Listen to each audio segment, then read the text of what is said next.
पहले हर एक इंतहा के बाद ज़ाते नबी बुलंद है, ज़ाते खुदा के बाद ज़ाते नबी बुलंद है, ज़ाते खुदा के बाद। और कत्ले हुसैन असल में मर्गे यजीद है, कत्ले हुसैन असल में मर्गे यजीद है। इस्लाम जिंदा होता है हर करबला के बाद।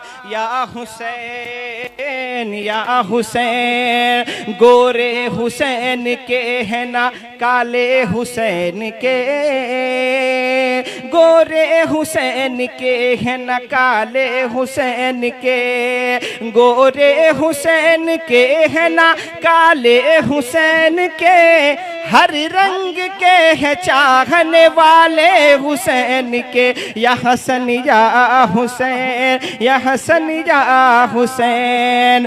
शबीर इब्ने हैदर कर्रार तुम ही हो, जन्नत के नौजवानों के सरदार तुम ही हो। या हुसैन या हुसैन, या हुसैन, या हसन या हुसैन, या हसन या हुसैन, या हसन या हुसैन, या हसन या हुसैन, या हुसैन।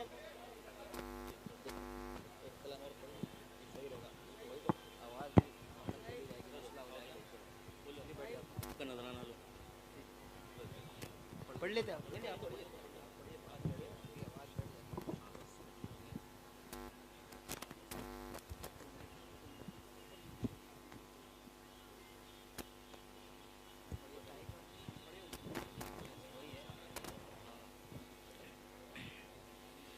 नहमदुहु व नुसल्ली व नुसल्लिमु अला रसूलिहिल करीम, अम्मा बाद, फ़अऊज़ु बिल्लाहि मिनश शैतानिर रजीम, बिस्मिल्लाहिर रहमानिर रहीम।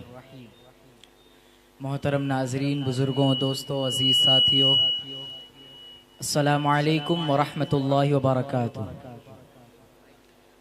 आप लोग की आवाज़ नहीं आई।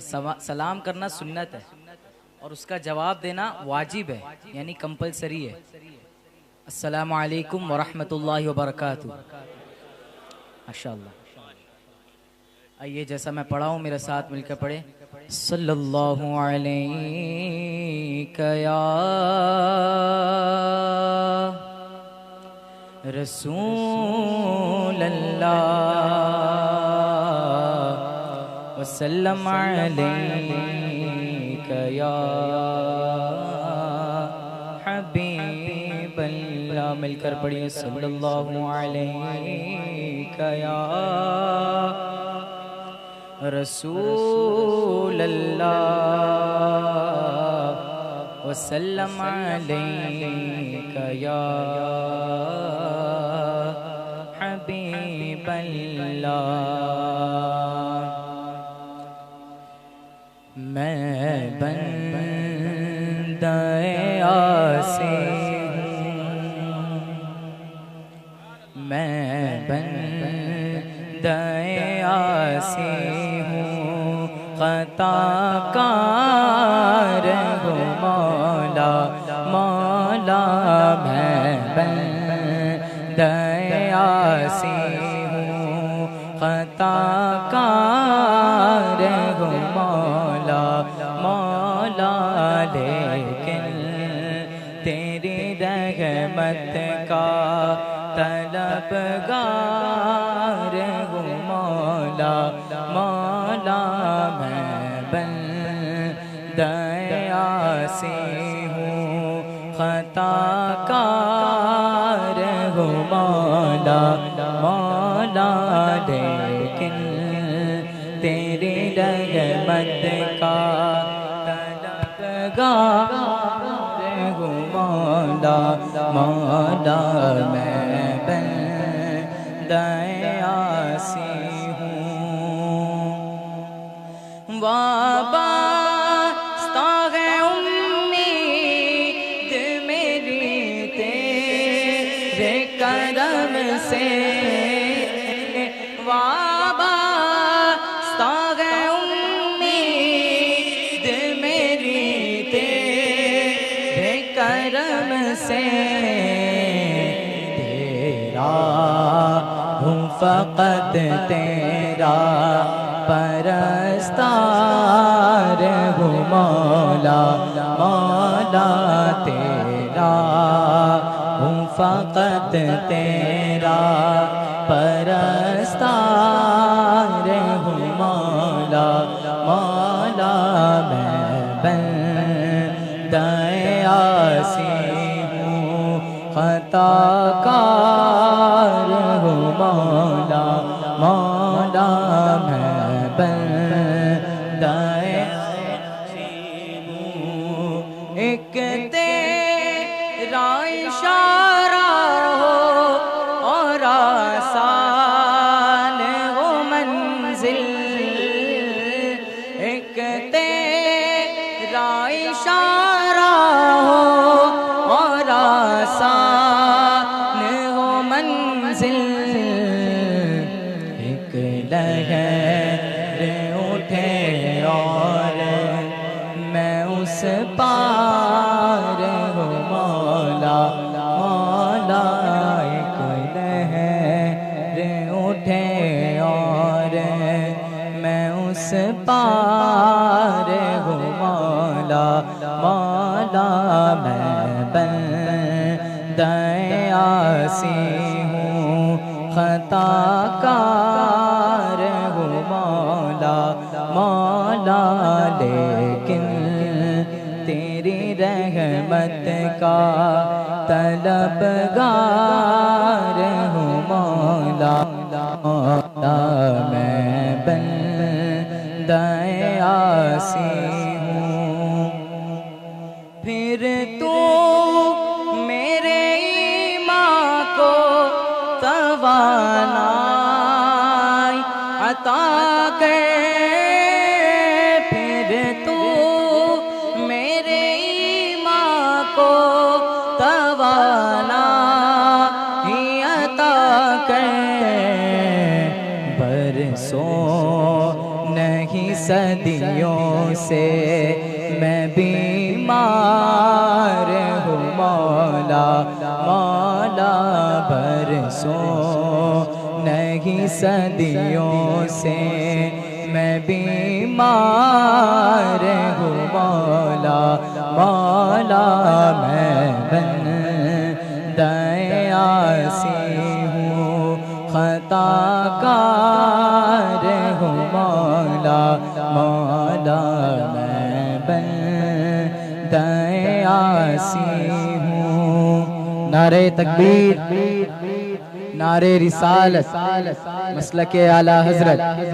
हुज़ूर मुफ्ती ज़ुबैर साहब क़िबला नारे तकबीर नारे रिसालत रहमतुल्लाहि व बरकातुहू। रसूल बरकत के लिए आइम और आप मिलकर इंतहाई अदब एहतराम और खुलूस व कत्ल हुसैन असल में मर्ग यजीद है, इस्लाम जिंदा होता है हर करबला के बाद।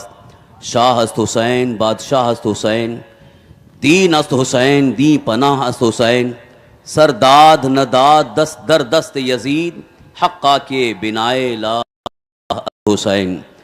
हजरात, आज का ये अज़ीमुश्शान इजलास एक हैसियत से मुहर्रम शरीफ की 11वीं शब का यह इजलास है जिसमें हम और आप शिरकत की सआदतें हासिल कर रहे हैं। आज का दिन जो गुज़रा यौम आशूरा, जिसमें कई अहम वाक़यात रुनुमा हुए, उनमें ख़ास तौर पर हज़रत इमाम अली मकाम इमाम हुसैन शहादत का अज़ीम सानहा रुनुमा हुआ। आज के दिन के इस इजलास में आपने शहादत की तारीख़ दास्तान करबला को समात फरमाया। चूँकि अब वक्त बहुत कम है और ख़ुसूसी ख़िताब हज़रत अल्लामा मुफ्ती सलमान नज़री साहब का आपको सुनना है, मैं थोड़ी देर के लिए हाजिर आया। आज का लुब्बे लुबाब मग़ज़ और एक अहम पैगाम मैं आपके गोश गुज़ार करके रुख़्सत हो जाऊँगा। मैंने शुरू से लेकर आज के आखिरी प्रोग्राम तक आज के इस इजलास में भी पैगाम करबला को आपके सामने पेश किया और जो चांद रात से आज हमारे इस इजलास में, हमारी इस महफिल में शरीक होते रहे, उन्होंने इस बात को अच्छी तरह से सुन लिया और पैगाम करबला को याद कर लिया होगा। अब फिर मैं वो याद दिलाते हुए आपसे ये अहद लेना चाहता हूँ कि अब आने वाला हर दिन हमारे लिए उसी पैगाम करबला पर अमल करने के लिए है। ऐसा ना हो कि अब मुहर्रम की आखिरी महफिल ख़त्म हो गई, कल की आखिरी महफिल ख़त्म हो गई, उसके बाद चादर ओढ़ के सो जाएंगे, यानी फिर अगले साल के मुहर्रम के लिए हम उठेंगे। ऐसा ना हो, बल्कि अभी से हमारे अंदर ऐसी तहरीक जागे, ऐसी हरकत पैदा हो जाए, ऐसा जज्बा पैदा हो जाए कि हम खुद भी और दुनिया के कोने कोने तक अल्लाह के मुक़द्दस दीन इस्लाम को नाफिज करने की कोशिश करेंगे और अल्लाह तबारक तआला के मुक़द्दस दीन की खिदमत में लग जाएंगे।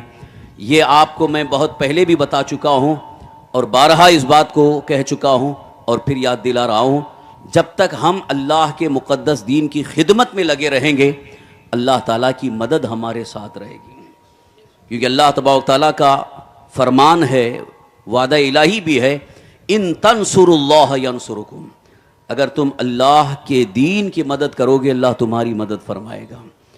ये अल्लाह ताला की मदद किस किस हैसियत से हो इसका हमें अंदाज़ा नहीं हो सकता और हम सोच भी नहीं सकते, लेकिन जो हालात हमारे सामने हैं, जिस माहौल से हम गुज़र रहे हैं, जिस तरीक़े से हमारे साथ मामलात सामने आ रहे हैं, इन सारे मामलात के लिए एक ही चीज़ हमारे दिल से निकलती है कि अल्लाह ताला की मदद अगर साथ होगी तो दुनिया की कोई ताकत हमें ज़लील रुस्वा नहीं कर सकती और दुनिया की कोई ताकत हमारे ईमान की दौलत छीन नहीं सकती। अल्हम्दुलिल्लाह हम ज़िंदगी की आखिरी सांस तक इस्लाम पर, ईमान पर कायम रहेंगे और यही हमारी सबसे बड़ी कामयाबी का राज होगा।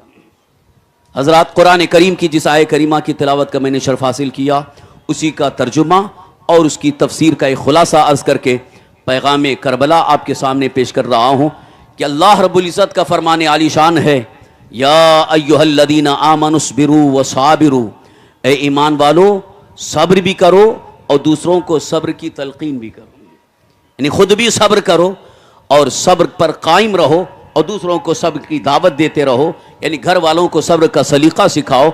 व राबितू, और अल्लाह तबारक तआला के मुक़द्दस दीन की सरहदों की हिफाजत में लग जाओ। वत्तकुल्लाह, और अल्लाह से डरते रहो। लअल्लकुम तुफ्लिहून, यकीनन तुम्हें कामयाबी मैसर आएगी। अल्लाह ताला का ये इरशाद हमारे जहन और दिमाग में बिल्कुल बैठ जाना चाहिए, बस जाना चाहिए। यहाँ तीन चीज़ों की तरफ ख़ास तौर पर तवज्जो दिलाई गई।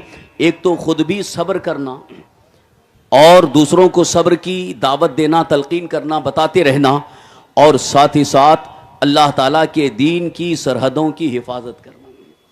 यह हम मुसलमानों की जिम्मेदारी है, क्योंकि दीन का एक बड़ा मजबूत किला है। आप लोग बैठ जाएं, इधर वाले बिल्कुल बैठे, अफरा तफरी का माहौल ना रखें, बिल्कुल आप बैठ जाएं, आप बैठ जाएं, क्योंकि माहौल ख़राब नहीं करना है। महफिल इमाम हुसैन है, आप महफिल का वक़ार भी बाकी रखें। वो आएंगे तुम कुर्सी पर, ये बच्ची को इधर, नारे तकबीर, नारे रिसालत, मसलके आला हजरत, ख्वाजा का हिंदुस्तान, मुआफ़िज़े नामूसे रिसालत, उलमाए अहले सुन्नत।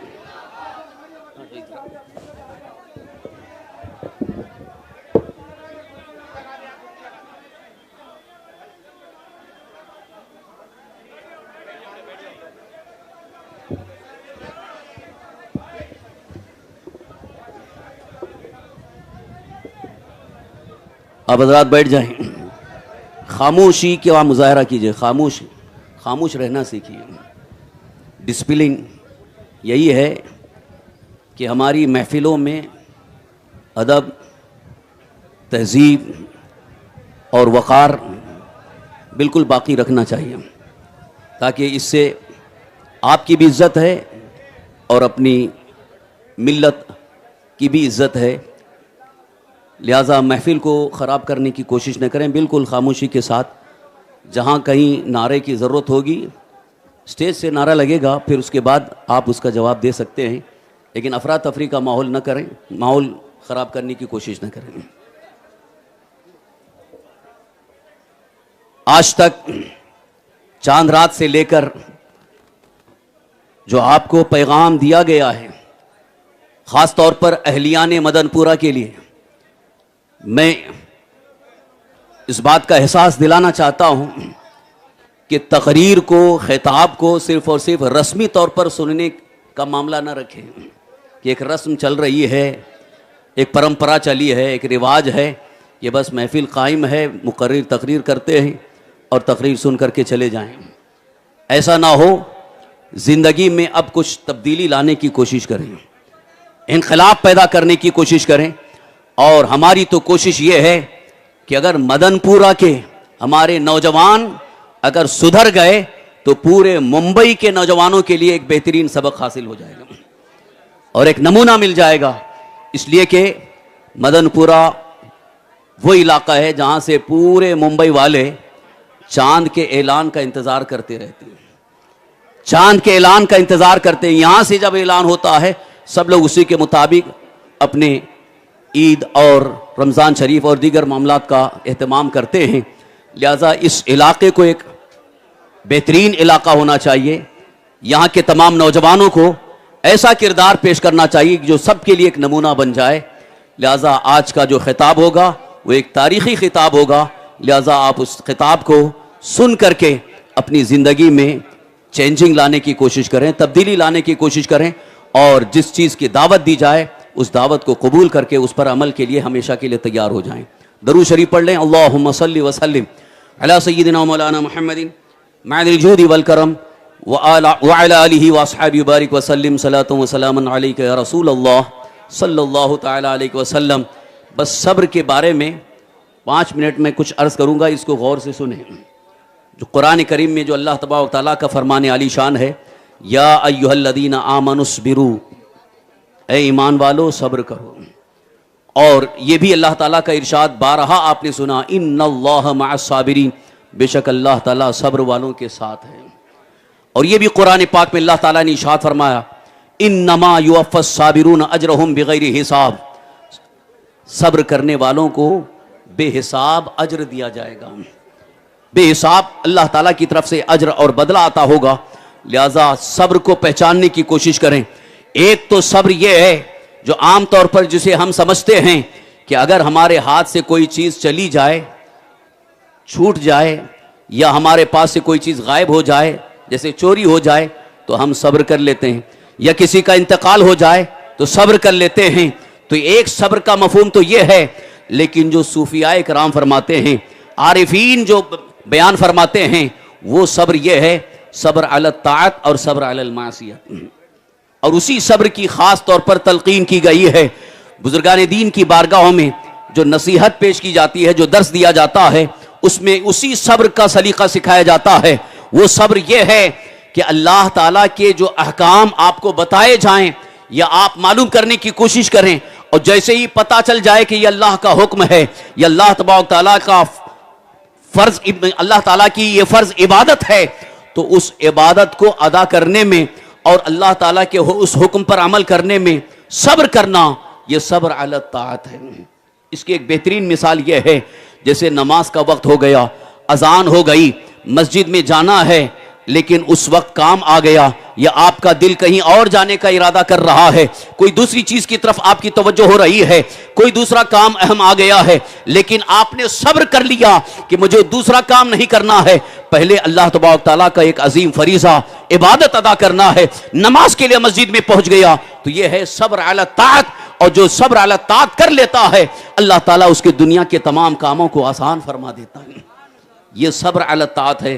अल्लाह ताला की इताअत और फरमाबरदारी पर सब्र कर लेना कि दुनिया के दूसरे काम छूट जाते हैं, कोई परवाह नहीं है, कोई बहुत बड़ा काम भी छूट जाता है, लेकिन अल्लाह की इबादत यानी फर्ज नमाज अदा हो जाती है वक्त पर, तो यह सब्र अला ताअत की सबसे बेहतरीन मिसाल है। इस तरह से सारे अहकाम इस जुमरे में आ जाते हैं। और सब्र अलल मासियत, इसको भी अच्छी तरह से पहचाने। खास तौर पर कौम के नौजवानों को मुखातब करके अर्ज करना चाहता हूं, सब्र अलल मासियत आज आपके लिए सबसे अजीम पैगाम है, जो मैदान करबला का भी पैगाम है, सारे बुजुर्गान दीन का पैगाम है।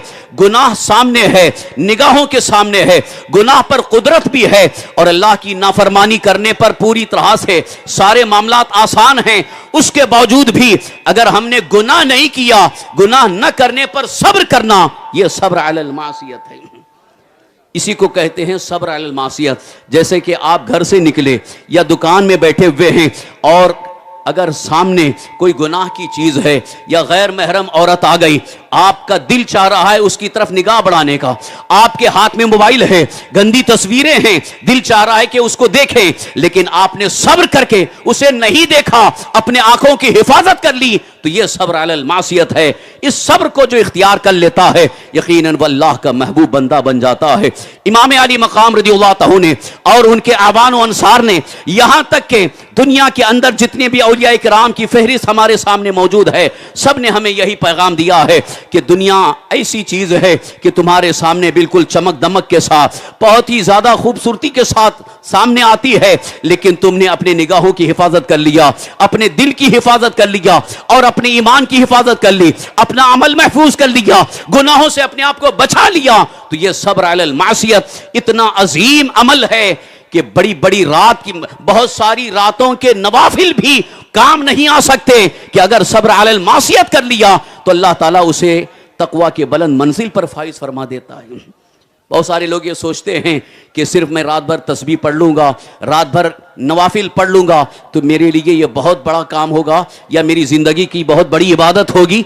ये रात भर के नफिल नमाजें पढ़ लेना ये एक तरफ है, लेकिन अगर गुनाहों से नहीं बचता है, झूठ पे झूठ बोला जा रहा है, गद्दारी भी कर रहा है, धोखाधड़ी भी कर रहा है, तकलीफें भी पहुंचा रहा है, हराम कामों को बिल्कुल ही आसानी से धड़ल्ले से कर भी रहा है और रात में आकर के नवाफिल पढ़ रहा है, बड़ी रात में नवाफिल पढ़ रहा है, तो ये नवाफिल पढ़ना उसके तरक्की के लिए यकीनन कोई काम आने वाली चीज नहीं है, बल्कि उसके लिए जरूरी यह है कि वह हराम कामों से बचता रहे और सिर्फ फर्ज इबादत अदा करता रहे, वह अल्लाह ताला की बारगाह में मकबूल बंदा बन जाएगा।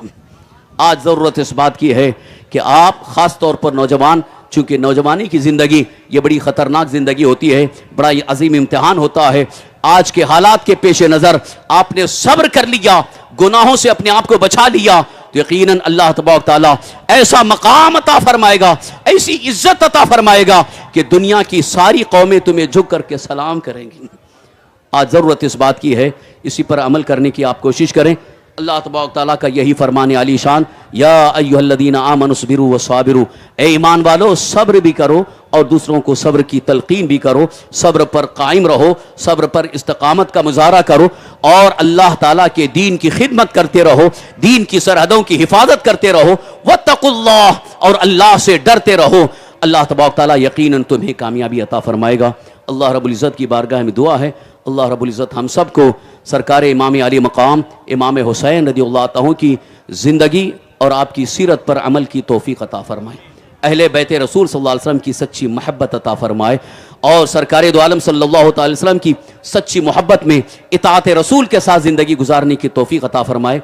तमाम गुनाहों बुराइयों से अल्लाह ताला हम सबको महफूज रखे, ईमान पर जिंदा रखे, ईमानी पर खात्मा नसीब फरमाए। आमीन बिजाहि नबील अमीन अलैहिस्सलातु व तस्लीम वमा अलैना इल्लल बलागुल मुबीन। हज़रात, जैसा कि मुसलसल ऐलान हो चुका है और आपको इस बात की खबर है और ऐलान के मुताबिक आपके इस स्टेज पर मिंबर रसूल पर मुहाफ़िज़ नामूस रिसालत हज़रत अल्लामा मुफ्ती सलमान अज़हरी साहब जलवाबार हैं। इंशाअल्लाह अज़ीज़ उनका खिताब नायाब आप हज़रात समाअत फरमाएँगे और जो हज़रात इधर उधर खड़े हैं अगर जगह मिल जाएँ तो बैठ जाएँ, बैठने की कोशिश करें, इसलिए कि खड़े रहने में हो सकता हो आपके पैरों में तकलीफ़ हो, जगह अगर खाली है तो वहाँ आकर के बैठ जाएँ। मुंतज़िमीन ने काफ़ी इंतज़ामात किए हैं और कमेटी वालों को मैं मुबारकबाद पेश करता हूँ कि बड़े अच्छे इंतज़ामात इन्होंने रखे और बड़ी खिदमत की है, बड़ी कोशिशें की हैं। अल्लाह ताला आप सबकी कोशिशों को कामयाब फरमाए।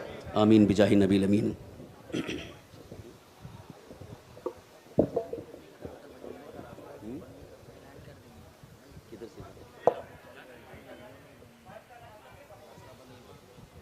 ये जो आने जाने का रास्ता अगर बंद हो जाता है, डिस्टर्ब हो रहा है।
तहज़नु वाबशिरू बिलजन्नतिल्लती कुन्तुम तुअदून सदक़ल्लाहु मौलाना अज़ीम। बारगाह रिसालत मुआब सल्लल्लाहु तआला अलैहि वसल्लम में दुरूद पाक का हदिया पेश करें। अल्लाहुम्मा सल्लि अला सय्यिदिना व मौलाना मुहम्मदिन मअदनिल जूदि वल करम व आलिहि व अस्हाबिहिल किराम व इब्निहिल करीम व बारिक व सल्लिम सलातन दाइमतन सरमदन अबदा। अज़ीज़ान गिरामी वक़ार, इस मिंबर पाक पर मुसलसल आप पहली मुहर्रम से उस्ताज़ुल असातिज़ा ख़तीब बेमिसाल आपके हर दिल अज़ीज़ ख़तीब व इमाम उस्ताज़ गिरामी हज़रत अल्लामा मुफ्ती ज़ुबैर अहमद साहब क़िबला से बयानात सुन रहे थे। मुझ जैसे छोटे आदमी को फिर यहाँ से बोलने की ज़रूरत नहीं होनी चाहिए। ये मोहब्बत है मदनपुरा वालों की, या फिर मैं इसको इस ज़िम्न में समझता हूँ। कंटेंट पूरा जो है वो लंबी वीडियो में होता है, 20 मिनट की, 25 मिनट की। हम तो शॉर्ट वाले हैं और शॉर्ट्स के लिए हम आते भी हैं। हम छोटी छोटी सी चीज़ें आपके सामने देंगे। मुसलसल जो बयानात हैं वो आपने 10 दिन समाअत कर लिए, तारीख़ भी सुन ली, वाक़यात भी सुन लिए, उसकी हिकमतें, बहुत सारी चीज़ें आपने समाअत कर ली। मैं आपके सामने शॉर्ट्स ही दे सकता हूँ और नौजवान इसीलिए आते भी हैं, और जिसको ज़रूरत है वो शॉर्ट्स भी इसलिए कि कभी कभार क्या होता है अज़ीज़ान गिरामी वक़ार, आज के दौर के नौजवानों की बात है कि ये आयुर्वेदिक दवा का इस्तेमाल करने वाले लोग नहीं हैं। इनको क्विक इंजेक्शन चाहिए, अभी इंजेक्शन दो, शाम में बुखार सही हो जाए। तो इसी वजह से हमें बुलाया जाता है कि एक इंजेक्शन दे दो ताकि गर्म हो जाए।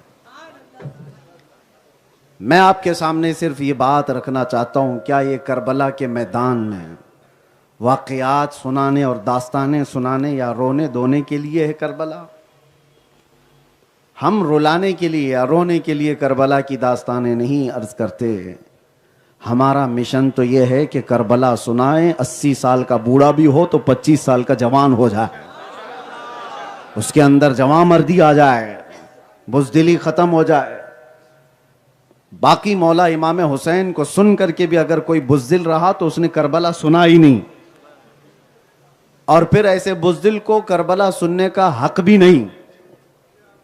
सबसे बड़ा पैगाम जो करबला का है वो इस्तिकामत का है। इस्तिकामत किसे कहते हैं? कुरान कहता है इन्नल्लज़ीना क़ालू रब्बुनल्लाह सुम्मा इस्तक़ामू, बेशक वो लोग जिन्होंने कहा हमारा रब अल्लाह है, फिर उस पर जमे रह गए। जमे रह जाना, डटे रह जाना, इसको इस्तिकामत कहते हैं। खड़े रह जाना ये इस्तिकामत है। चाहे जो कुछ भी हो जाए हम डटे रहें, उसको इस्तिकामत कहते हैं। और इस्तिकामत की सबसे बड़ी मिसाल करबला के मैदान में मिलेगी। सरकार सैयदना इमाम अली मकाम ने हर तरह की चीजें देख ली। मेरे अजीजों, शहादतें, कुर्बानियां, वहां की मौतें आम नहीं है। ये सिर्फ और सिर्फ हम कुर्सियों पर बैठ करके सुन के चले जाते हैं। रियलाइज करोगे तो एक बहुत बड़ी बात है, प्रैक्टिकल देख भी नहीं सकते। जरा अपने घर जाओ और अपने बच्चे का कटा हुआ हाथ देख सकते हो? किसी का उखड़ा हुआ नाखून देख सकते हो? क्या अपने घर में किसी अजीज को छलनी होते हुए देख सकते हो? बाप की रूह तड़प जाएगी, मां बेकरार हो जाएगी। और सरकार इमाम हुसैन ने एक बच्चे के नहीं, अपने खानदान के 22 लोगों की मौतें देखी हैं। 22 लोगों की इस तरह से अपने रफ़क़ा, अपने तमाम साथियों की लाशें उठाई। और ऐसे ही नहीं, क्या कोई बाप इस मंजर को देख करके भी खड़ा रह जाए कि उसके जवान बेटे के जिस्म पर घोड़े दौड़ रहे हो और जिस्म को टुकड़े किया जा रहा हो, फिर भी मैदान पर डटा रह गया? इसको इस्तिकामत कहते हैं। इस्तिकामत आज के दौर की नहीं, हर जमाने की जरूरत है। इसीलिए इकबाल ने बहुत अच्छा कहा था, अली का ज़ैब व ज़ीन जिंदा है, फातिमा का चैन जिंदा है। अली का ज़ैब व ज़ीन जिंदा है, फातिमा का चैन जिंदा है। न पूछ इन बेजुबान किताबों से, जब भी अजान हो तो समझ ले हुसैन जिंदा है। जब भी अजान हो तो समझ लो कि हुसैन जिंदा है। हर जमाने की जरूरत है इमाम हुसैन। और वो एक सिर्फ और सिर्फ मुकाबला या एक जंग नहीं थी। आज मैं एक सवाल आपसे करता हूं, क़यामत तक आने वाली एक ऐसी मिसाल और एक ऐसा आइडियल देकर के गया रसूलुल्लाह सल्लल्लाहु तआला अलैहि वसल्लम के उस अजीम नवासे ने। मुझे बताओ, इतना बड़ा मजमा है, मिंबर पर किसी जुआरी को बैठने दे सकते हो आप? किसी शराबी को आने दे सकते हो? मुसल्ले पर मस्जिदों में सफ़ें लगी हुई हैं, कोई शराबी, कबाबी, जुआरी, जिनाकार अगर आगे बढ़ जाए, क्या आप उसकी इक्तिदा में नमाज पढ़ने को तैयार हो? मियाँ शराबी जुआरी तो दूर की बात, दाढ़ी छोटी हो तो उसको पीछे खींच लेते हैं। हमारे यहां तो इमाम का मेयार ही बुलंद है, पायजामा तक देखते हैं। मुक्तदी पीछे लगे रहते हैं, इमाम कैसे चलता है, कैसे बैठता है। तुम्हारा ये मिजाज बना कैसे? तुम्हारा मुसल्ला बिल्कुल पाको साफ होना चाहिए। ये मिजाज दिया है रसूलुल्लाह के नवासे ने, ये मिजाज दिया। इमाम हो तो हर तरह का पाक हो।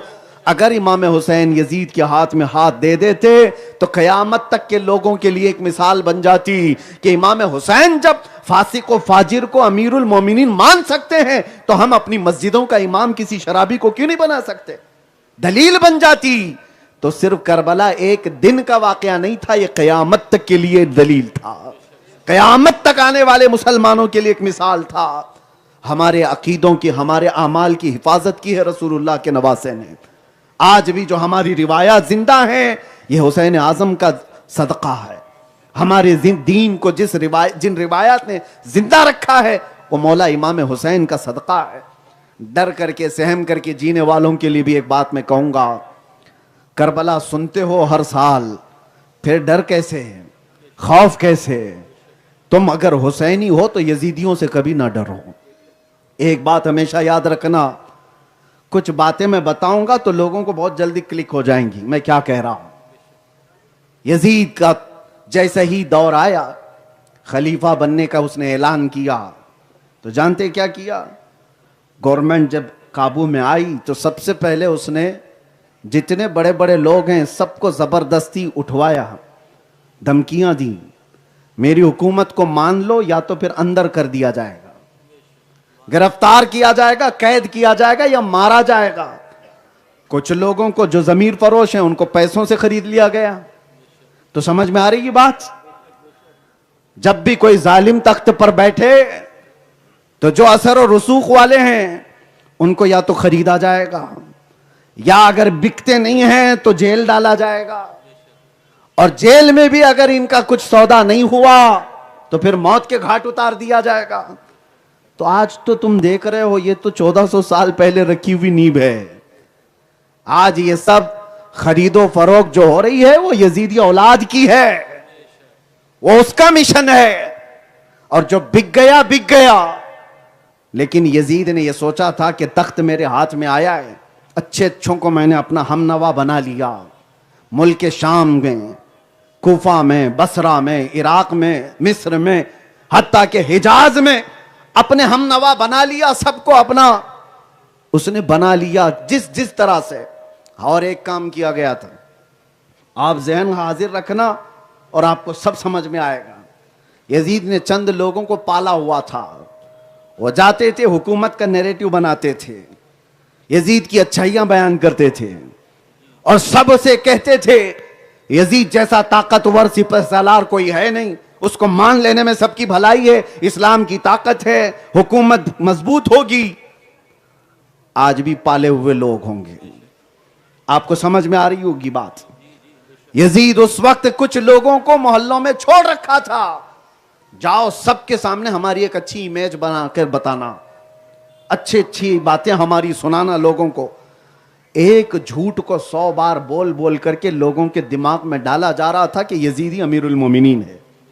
अच्छे अच्छे लोग भी सुनने लग गए थे कि अरे मान लेना चाहिए, अब हालात तो ऐसे हैं। ये गोदी मीडिया उस जमाने का था जो ये काम कर रहा था यजीद के पैसों पर, और हूबहू ये सारी चीजें हम देख रहे हैं। कुछ नया नहीं है मेरे अजीजों, कुछ नया नहीं है, तो फिर डर किस बात का, डर किस बात का, कुछ नया नहीं है। यजीद ये सारे काम कर रहा था, तो एक बात ऐसे बातिल ताकत को, ऐसे बातिल बादशाह को हमेशा याद रखना चाहिए, पूरे रोए जमीन पर हर कोई बिकता नहीं, कोई तो हुसैन होता है। ऐसा नहीं है कि माल से हर एक को खरीद लिया जाए, किसी मोहल्ले में कोई हुसैन जिंदा होता है। कोशिश की, मक्का में करने की कोशिश की, फिर आखिर में ये जो जंग हुई, बहुत सारे लोग इसको बताते हैं ये एक सियासी जंग थी, एक सियासी जंग थी। और उसको ऐसा लोगों के सामने पेश करने की कोशिश करते हैं कुछ वो लोग जिनको अहले बैत से बुग़्ज़ है, अदावत है, अपने सीनों में छुपाए फिरते हैं, और वो यजीद को पता नहीं क्या क्या अपना अमीर मानते हैं। उन लोगों की बात मैं कह रहा हूं। इस जंग को सियासी जंग कहते हैं। ये सिर्फ सियासी जंग अगर होती तो इमाम हुसैन भी हजारों का लश्कर लेकर के निकलते, सिर्फ 72 लोगों को लेकर नहीं जाते। और ऐसे भी बुरे दिन उस वक्त नहीं थे कि इमाम हुसैन पुकारें और मक्का और मदीना जमा होकर के ना आ जाए। वो रसूलुल्लाह का नवासा है, फातिमा जहरा का चैन है, हैदर कर्रार की आखिरी निशानी है, हैदर कर्रार के लखते जिगर हैं। उन्हें पूरी दुनिया को उस वक्त पता था अगर हुसैन आवाज दे तो मजमा जमा हो ही जाएगा। हुसैन आजम अगर सियासत की जंग लड़ना चाहते थे तो हजारों लोगों को जमा करके उस मुकाबले में जाते। नहीं, कोई 6 महीने का बच्चा अपना लेकर के जाएगा, अपनी बीवियों को और अपनी बहनों को, अपनी औरतों को, बेटियों को लेकर के जाएगा। सियासी जंग लड़ने के लिए कोई नहीं जाएगा, वो इस्तिकामत का इम्तिहान देने के लिए निकले थे। और फिर कयामत तक आने वालों के लिए मिसाल बन गई मेरे अजीजों कि हर कोई इस तरह के दौर आते रहेंगे। फिर से आने का है एहतमाल यजीदियत का दौर, फिर जहाने नौ को है तेरी जरूरत ए हुसैन। मैं ये कहता हूं हर दौर में यजीद जन्म लेते हैं और हर दौर में शब्बीर पैदा होते हैं। आप किस पार्टी के हो फैसला कर लो, हवाओं के साथ बह जाओगे या हक के साथ खड़े रहोगे।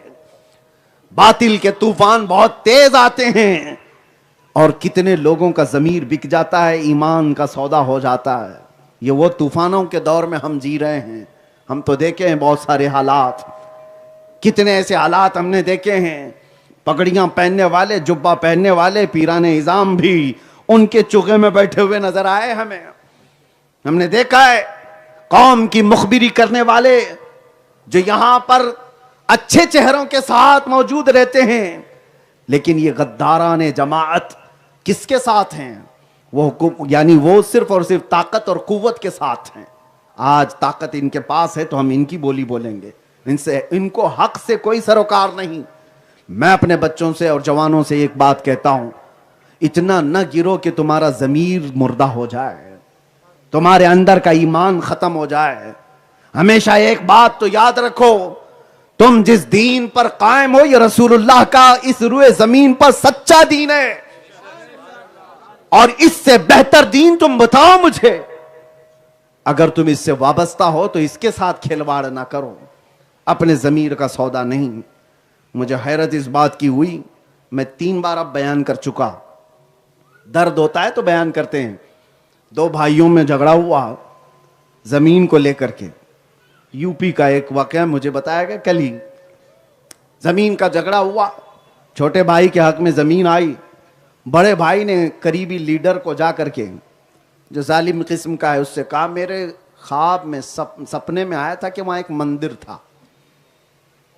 छोटे भाई के हक में जमीन आई हुई है, इसीलिए इसने जाकर भड़काया और सामने वाले को उकसाया, जिस तरह से भी वो जमीन हड़प करके वहां पर उसने मंदिर बनाया। किस लिए? इतना भी जमीर का सौदा न करो कि तुम्हें अपने भाइयों को नीचा दिखाने के लिए कभी ऐसी हरकत करनी पड़ जाए। आपसी चपकलिश किसी की होती है, अरे जवान मर्दी है तो आमने सामने लड़ो, मुनाफिकत ना करो। अजीजा ने गिरामी वखार, इस्तिकामत किसका नाम है? इस्तिकामत यही मैदान है जहां तुम्हें हर तरह की चीजें पुकार रही होंगी अपनी तरफ, और जमे रहे, डटे रह गए। तो कुरान क्या कहता है? इन्नल्लज़ीना क़ालू रब्बुनल्लाहु सुम्मा इस्तक़ामू, बेशक वो लोग जिन्होंने कहा हमारा रब अल्लाह है, फिर उस पर जमे रह गए। ततनज़्ज़लु अलैहिमुल मलाइका, अल्लाह के फरिश्ते उसकी मदद के लिए उतरते हैं, अल्लाह के फरिश्ते उसकी मदद के लिए उतरते हैं। जमे रहो, डटे रहो, हालात जिस तरह के भी आए, तुम्हारा ईमान से डगमगाना नहीं है, तुम्हारा कदम फिसलने ना पाए। तुम न माल की तरफ, न शबाब की तरफ, न कबाब की तरफ, तुम्हारा दीन इतना हल्का नहीं है। क्या रसूलुल्लाह सल्लल्लाहु अलैहि वसल्लम के उन जानिसारों को देखते हो? मैदान यानी खंदक की जंग का माहौल है, मदीने के बाहर खंदक खोदी जा रही थी 1 महीने तक, सहाबा भी उसमें शामिल हैं। जंगे खंदक नाम सुना होगा, इसको कुरान पाक में सूरतुल अहज़ाब में बयान फरमाया अल्लाह ने, उसको जंगे अहज़ाब भी, ग़ज़वे अहज़ाब भी कहते हैं। इस जंग में जो सहाबा शामिल थे, फाका ऐसा था कि पेट पर पत्थर बांधे हुए थे, खाने की चीजें नहीं थी उस वक्त, लेकिन सामने 12,000 का लश्कर था।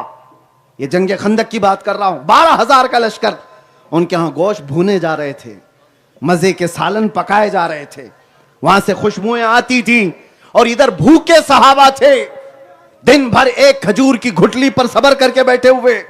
रसूलुल्लाह सल्लल्लाहु तआला अलैहि वसल्लम ने सहाबा की तरफ देखा और पूछा, तुम्हें खाने पीने की खुशबुएं उस तरफ से आ रही होंगी, मैं समझ सकता हूं तुम्हारी भूख को, तुम्हारी इस शिद्दत को, भूख को परेशानी हो रही होगी, तुम्हें तुम्हारी भूख परेशान कर रही होगी। साहबा ने अर्ज किया, या रसूल अल्लाह सल्लल्लाहु अलैहि वसल्लम, कसम रब्बे जुल जलाल की, अगर रोटी और बोटी के लिए आए होते तो हम उस तरफ होते, हम तो सिर्फ चेहरे रसूल के लिए आए, हम तो सिर्फ रसूलुल्लाह की वफा के लिए आए हैं। और उन्होंने वफादारी दिखाई, 1 महीने तक वहां पर जमे रहे, डटे रहे। तवज्जो चाहता हूं, कई सहाबा ऐसे थे कि उस जंग में जख्मी हो चुके थे, कई सहाबा, कई लोगों के हाथों की नसें कट चुकी थी, और इस जंग से वापस मदीने आ रहे थे, सिर्फ 5 किलोमीटर का फासला है। मुझे हैरत होती है जब ये बात मैं पढ़ता हूं, 5 किलोमीटर का फासला है जहां से जंगे खंदक हो रही थी और मदीना। अभी निकले हैं रसूल करीम सल्लल्लाहु तआला अलैहि वसल्लम, थके हुए सहाबा हैं, महीने से बाहर हैं, जख्मी हालत में हैं। बीच रास्ते में जिब्राइल अमीन आ गए और अर्ज किया, या रसूल अल्लाह सल्लल्लाहु अलैहि वसल्लम, अल्लाह की मंशा यह है कि आप अपने सहाबा के साथ बनु नुज़ैर के मुकाबिल में जंग में यहीं से तशरीफ ले जाएं। मदीना अभी सिर्फ 2.5-3 किलोमीटर बचा होगा, और जिब्राइल अमीन आकर के ये पैगाम सुनाते हैं। अल्लाह के नबी ने अपने सहाबा की तरफ देखा, थके हारे हैं, 1 महीने से जंग में हैं, इनकी बीवियां अपने घरों पर अकेली हैं, इनके बच्चे वहां घरों पर हैं। हुजूर पाक सल्लल्लाहु तआला अलैहि वसल्लम सहाबा के जख्मी हालात को देखते हुए उनसे पूछते हैं, जिब्राइल रुक जाओ, मैं मेरे सहाबा से पूछ तो लूं कि ये क्या चाहते हैं। जिब्राइल ने अर्ज किया, या रसूल अल्लाह सल्लल्लाहु अलैहि वसल्लम, आपके सहाबा जैसा चाहें। हुजूर अकरम सल्लल्लाहु अलैहि वसल्लम ने सहाबा की तरफ मुतवज्जो होकर के फरमाया, ए मेरे अजीज, अल्लाह का हुक्म आया। जिब्राइल ने कहा कि हमको यहीं से बनु नुज़ैर के मुकाबिल में जाना है, तुम क्या मशवरा देते हो? सहाबा जितने थे उस वक्त, उनके हाथों से खून रिस रहा है। कोई एक कह सकता कि बीवी से बात करके आऊंगा, घर का राशन भर के आऊंगा, मरहम पट्टी करके आऊंगा। रिवायात ये बताती हैं सबने एक जबान होकर के कहा था, या रसूल अल्लाह देर किस बात की, यहीं से चले, हम ईमान लाए हैं आपकी जुबान पर। वो इस्तिकामत था मेरे अजीजों। मेरे मुस्तफा करीम सल्लल्लाहु तआला अलैहि वसल्लम ने जो सहाबा बनाए थे वो बिकने वाले लोगों में से नहीं थे। वो आसाब मसाइब और आलाम से घबरा करके अपने पट्टे बदलने वाले लोग नहीं थे। उनको जिंदगी ने बहुत आजमाया है, बहुत आजमाया है।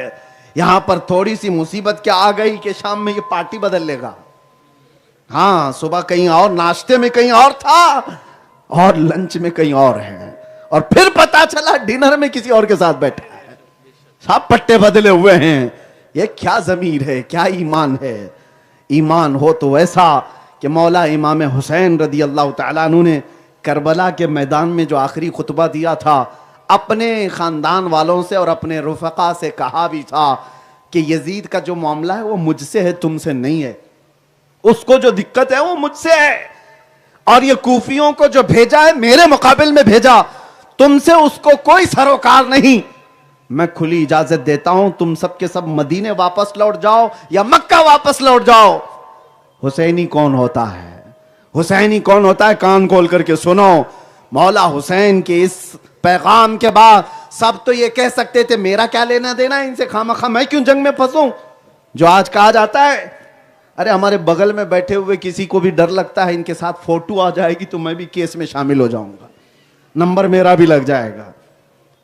वो मौला हुसैन के रुफका जो साथ थे, जब पैगाम सुनाया इमाम हुसैन ने, मदीने जा सकते हो, मक्का जा सकते हो, शहजादे क्या साथ आए हुए सबों ने खड़े होकर कहा, सरकार आप क्या बात कर रहे हैं? आपके बाद जीना किसको कहा जाता है? अगर आप ना हो तो जिंदगी क्या है? कसम रब्बुल जलाल की, उस वक्त तक हम आपको मैदान में कदम रखने न देंगे जब तक हमारे जिस्म में खून का आखिरी कतरा बाकी है। मुसीबतों के साथ हक के साथ खड़ा होना ये हुसैनी किरदार है, हुसैनी किरदार है। मुसीबत देखा तो पल्ला बदल लिया, भागे या इधर से उधर। ये पैगाम नहीं है करबला का। हाँ, और आपको एक पैगाम ये भी मैं देना चाहता हूं, दोस्तों के लिए मरते रहते हैं लोग, माँ बाप को टुकरा करके बैठे हुए लोग हैं, बहुतों को देखा है हमने। कहां भागा फिर रहा है ये नौजवान दोस्तों की यारी में? दोस्त होता कौन है? हाँ, ये आज तुम्हारे पास पैसा है, तुम्हारे पास रंगो रोगन है, तुम्हारा चेहरा चमकता है, तुम्हारा जिस्म है, इसलिए भीड़ है मक्खियों की जो गुड़ खाने आए हुए हैं। दोस्त नहीं होते। दोस्त को मौला अली करमल्लाहु वजहुल करीम फरमाते हैं, मुसीबतों के वक्त जो तेरे साथ खड़ा रहा वो दोस्त है। और हकीकत में दोस्त वो है जो तेरे कदम के डगमगाने के वक्त तेरा हाथ पकड़ ले और कहे अल्लाह तुझे देख रहा है।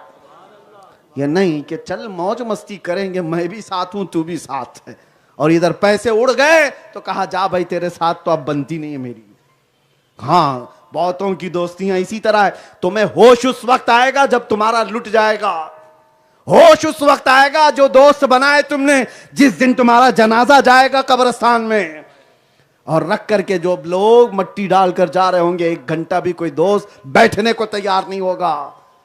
हाँ, 3 मुट्ठी डाला कि वो निकल पड़ा, और कितने तो नमाज के बाद निकल गए, कहां कब्रिस्तान तक आए। क्या दोस्ती निभाई? दोस्तों को आपने निभाने के लिए अपने माँ बाप को छोड़ दिया है, अपने सगे भाइयों को छोड़ दिया है दोस्तों के लिए। माँ पूछती रहती, इंतजार करती रहती, बेटा घर क्यों नहीं आया? दोस्तों के साथ नुक्कड़ पे खड़ा था, गप्पे मार रहा था, कुछ काम नहीं था। वो माँ जो तुझे 9 महीने पेट में रखी, उसका कोई हक ही नहीं उसके साथ बैठ करके थोड़ा खाना खा ले? नहीं है। तुम्हें दुनिया ने फेर रखा है दोस्ती का नशा चढ़ाकर। उस वक्त समझ में आएगा जब कब्र में रखा जाएगा। फरमाया गया ये पुकारता रहेगा, फला मेरे दोस्त कहाँ हैं, फला मेरे दोस्त कहाँ हैं जिनके साथ रातों की महफिलें चलती थी, फला कहाँ है? कोई नहीं होगा। उस कब्र की अंधेरी रात में एक साथ आएगी, वो आमिना के लाल की होगी, उसके सिवा कोई नहीं आएगा, उसके सिवा कोई नहीं आएगा। अजीजा ने गिराम औकात, सरकार इमाम हुसैन के दोस्तों की तरह दोस्त हो तो हकीकी वो दोस्त कहलाता है। आखिरी दम तक तकरीबन 22 मेंबर खानदान अहले बैत से थे और बाकी 50 के करीब इमाम हुसैन के चाहने वालों की जमात थी।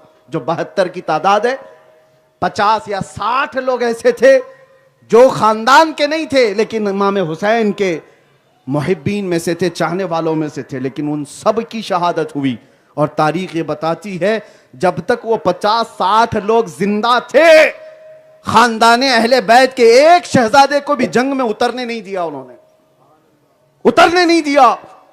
जब तक वो लोग जिंदा थे कोई इमाम हुसैन के खानदान वालों को आने नहीं दिया। दोस्ती हो तो ऐसी हो, हक अदा करने वाली दोस्ती। अजीजा ने गिरामी वक़ार, ये थी बात इस्तिकामत की। इस्तिकामत इसको कहते हैं कि 6 महीने का बच्चा तुम्हारे हाथों में तड़प रहा हो। इस्तिकामत इसे कहते हैं तुम्हारी बहन और तुम्हारी बच्चियों के हलक सूख चुके हों। इस्तिकामत किसे कहते हैं, जवान बेटे की लाश पर घोड़े दौड़ रहे हों।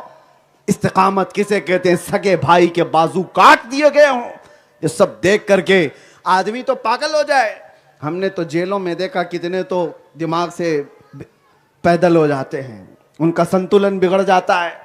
पागलों का एक यार्ड ही बनाया जाता है डिप्रेशन में आकर के। और वहां डिप्रेशन किस बात का, खाली दरवाजे ही तो बंद हैं और क्या है। और इमाम हुसैन के साथ जो हुआ, आम आदमी होता तो पागल हो नहीं हो जाता, डिप्रेशन का शिकार नहीं होता। वो कैसी कुव्वत थी, वो कैसा तवक्कुल और कैसा यकीन था। हर कुर्बानी के बाद इमाम हुसैन ने बारगाह इलाही में सिर्फ इतना कहा, मौला तेरे नबी के दीन के लिए मेरी इस अदना कुर्बानी को कबूल फरमा दे। आज मेरे अजीजों, ये इस्तिकामत है। उसके बाद दूसरी चीज इस मैदान से जो पैगाम मिलता है वो मैं आपको बताता हूं। कभी भी तादाद से ना घबराओ, तादाद से ना घबराओ। वो 72 लोग थे, उनके मुकाबले में जालिम यजीदियों को आना था तो 200 आते, 300 आते, 400 आते, लेकिन तारीख बताती है 22,000 आ गए थे। 22,000 आ गए थे। तो इससे ये बात समझ में आती है, हर जमाने के फिरौन को अहले हक से डर लगता है, चाहे एक ही क्यों ना हो। और तादाद बड़ी लेकर के आता है हमेशा फिरौन का लश्कर। और वो तो करबला की बात थी, सदियां बीत गईं। अभी आपके ज़माने में भी सुना होगा आपने, इराक के लीडर सद्दाम हुसैन की जब जंग हुई थी 45 कंट्रियां मिलकर के आ गई थी, 45 मुल्कों की फौजें आई थी। और वो भी 15 साल तक सैंक्शन लगाने के बाद, पाबंदियां लगाने के बाद। ये रीत और ये रिवाज नया नहीं है। इमाम हुसैन को भी 3 दिन पहले से सैंक्शन लगाए गए थे, पानी नहीं जाएगा, खाना नहीं जाएगा। हर दौर में ये सिमिलरिटी दिखती है कि जालिम हमेशा ये कोशिश करता है पहले खाना पानी सब बंद करो, कमजोर करो, फिर मुकाबला करो। अरे तुम्हारे अंदर हिम्मत होती, जवां मर्दी होती तो शिकम सैर शेर से मुकाबला करके तो देखते। और ये जमाने की हमेशा काविशें रही। एक और तारीख आपको बताऊं, 1857 में जो हमारे इस मुल्क की आज़ादी की लहर दौड़ पड़ी थी, 30,000 उलमाए कराम को शहीद किया गया था। 30,000 उलमाए अहले सुन्नत शहीद हुए हैं। उनमें एक आलिम दीन है किफायत अली काफी, मुरादाबाद शहर के। जुबान में अल्लाह ने ऐसी तासीर दी थी कि जब बोलते थे तो लोगों का इश्क मचल मचल करके उछलता था। और जाहिर सी बात है, जालिमों को हमेशा ऐसे बोलने वालों से तकलीफ रहती ही है। उनको पता है इनकलाब आएगा तो इनकी जुबानों से आएगा। उलमा के मुखालिफ हर जमाने में रहे, बिकाऊ उलमा के नहीं, उनको तो सीट के बाजू बिठाया जाता है। लेकिन अगर कोई हक बात बोले या इश्क रसूल की बात करे तो सारी बेड़ियां उसके अतराफ घुमा दी जाती। किफायत अली काफी का जिक्र मैं क्यों कर रहा हूं, ये वो आशिक रसूल है। जब सूली पर इनको ले जाकर के चढ़ाया गया था, उनके मशहूर ज़माना ये अशार हैं, कोई गुल बाकी रहेगा न चमन रह जाएगा, पर रसूलुल्लाह का दीने हसन रह जाएगा। उनको सूली पर चढ़ाया था अंग्रेजों ने, और उस वक्त उनसे पूछा गया था आखिरी कोई ख्वाहिश है तो बताओ। उन्होंने कहा था एक बार नाते रसूल पढ़ करके जाना चाहता हूं, और पूरे मजमे को सुना करके गया था। वो किफायत अली काफी अपने वक्त का कलंदर डरा नहीं, माथे पर शिकन नहीं। बोल तो सकता था बीवी से मिलके जाऊंगा, बोल तो सकता था बच्चों को नसीहत करके जाऊंगा, कुछ खा करके जाऊंगा। जैसे आज के जमाने में किसी को फांसी होती है तो सुना है बिरयानी खाने की ख्वाहिश हो जाती है, टमाटर खाने की ख्वाहिश हो जाती है, मगर आशिक रसूल बिरयानी टमाटर वाला नहीं होता। आखिरी सांसों में भी वो अपने नबी को याद करके जा रहा है। कहता है कोई गुल बाकी रहेगा न चमन रह जाएगा, पर रसूलुल्लाह का दीने हसन रह जाएगा। सब फना हो जाएंगे काफी वो, लेकिन हश्र तक नाम हजरत का जुबानों पर चलन रह जाएगा।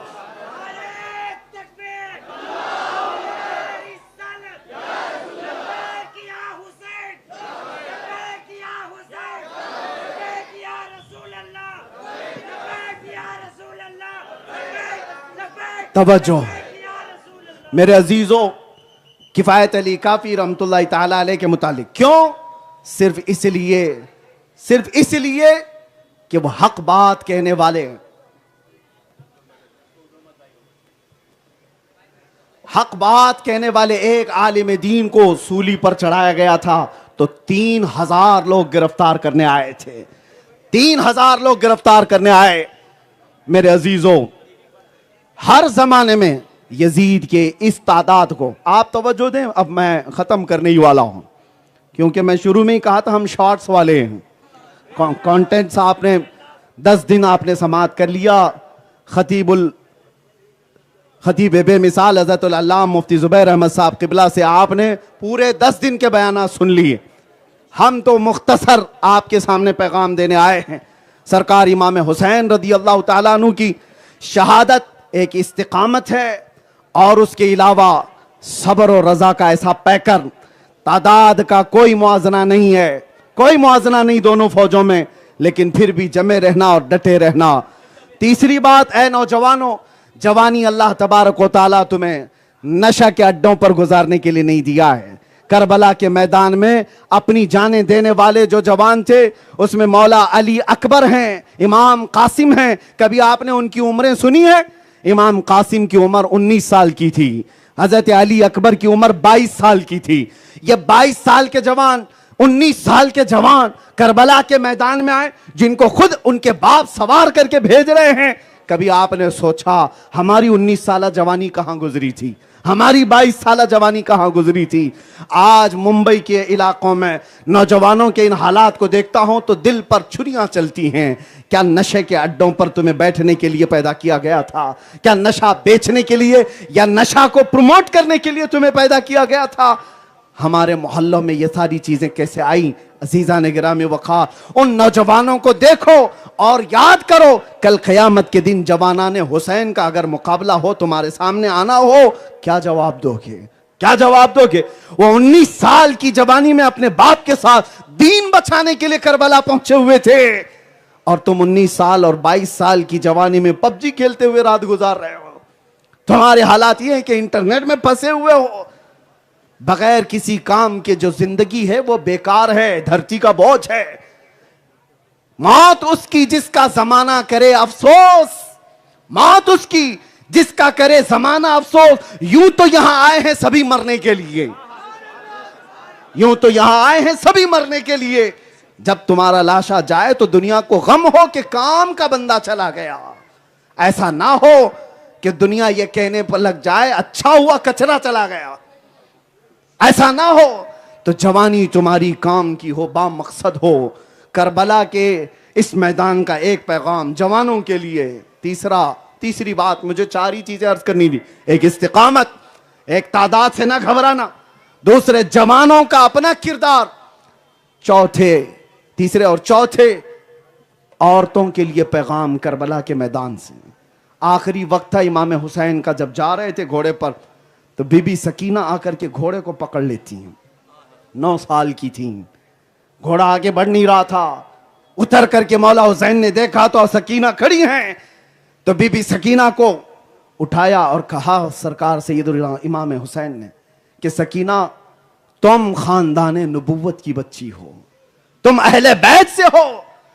एक बात की नसीहत करते हुए इमाम हुसैन गए थे अपनी औरतों को, मैं जा रहा हूं, अगर वापस नहीं आया तो इन औरतों में से कोई भी मेरी मौत पर मातम न करे।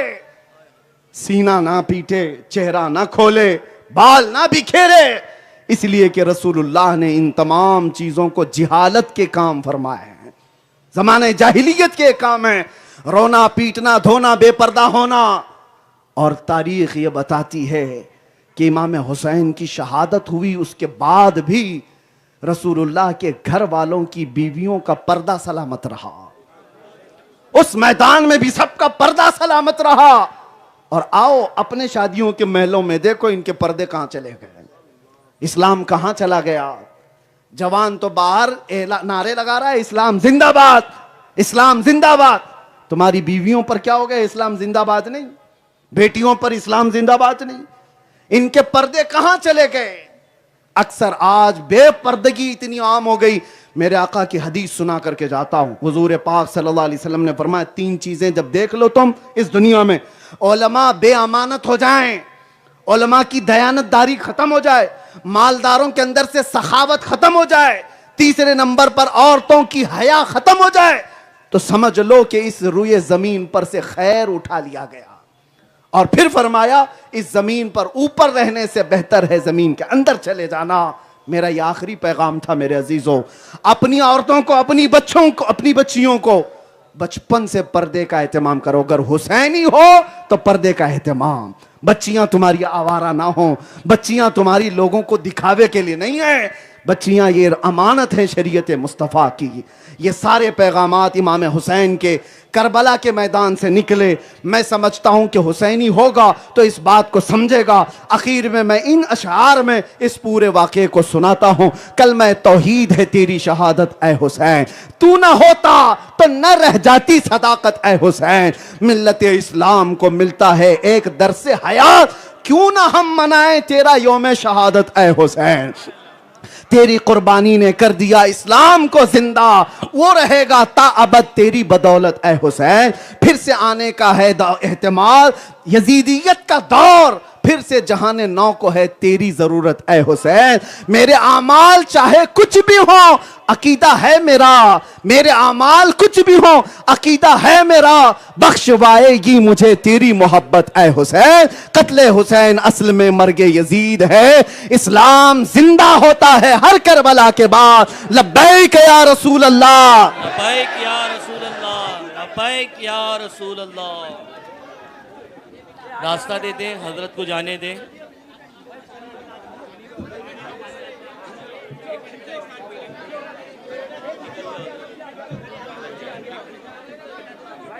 रास्ता दे दें, बीच से जो रास्ता बना दें, वॉलेंटियर हजरात रास्ता बना दें।